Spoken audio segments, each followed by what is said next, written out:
Здравейте! Днешно видеоклип е на тема какво получих за Коледа. Първо искам да кажа, че не се хваля с нещата ми и второ, знам, че са много малко. Първото нещо, което получих с Лила Метичо ми е ето този ключодържател, който е с бухалки. Лежи съм ги мастичко, ще разберете от още два от подаръците. Получих за Коледа много сладък. Аз много го харесвам. Един колф от дядо ми, само от дядо ми, защото пак ми се развели. Ето така изглежда колф с таблет. Да. Следващото нещо е от жена. Това е този подарък, който между другото е Монополи, понеже трябва да чакам брат ми да се върне от Видин на 3 януари. Ще го отварим тогава.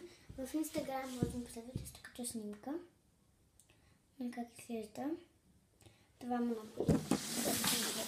Не знам, че е Монополи, но не знам кое точно.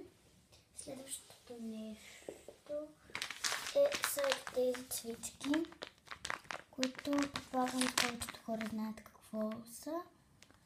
Ето така изглеждат. Останаха 3 неща. Защото ще имам още. Може би ще направя във втора част на това видео. Ето така, това е една електронна книга, Pocketbook. Удобна книжка. Сега чета дневника на един дръндю. Много готина е. Така изглежда електронна книжка. Да.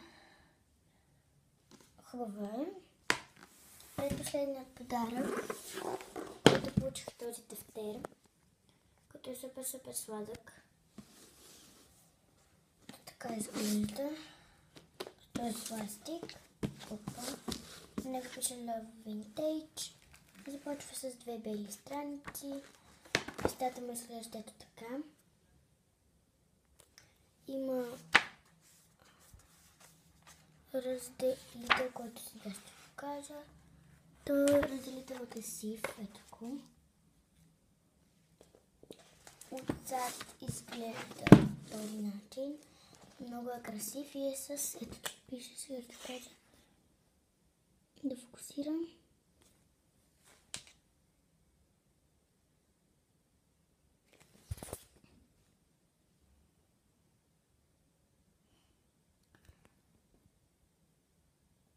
С 168 листа е.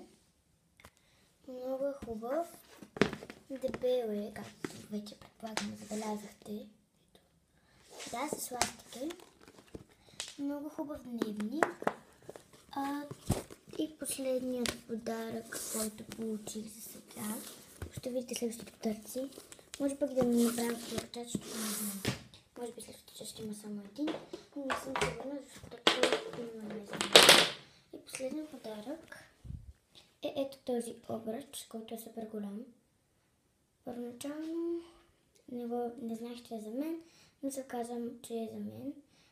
Ето така изглежда. Хора, това беше клипът от мен. Надявам се да ви е харесал. Ако не забравяйте да го харесате, да се абонирате за каналът ми и чао!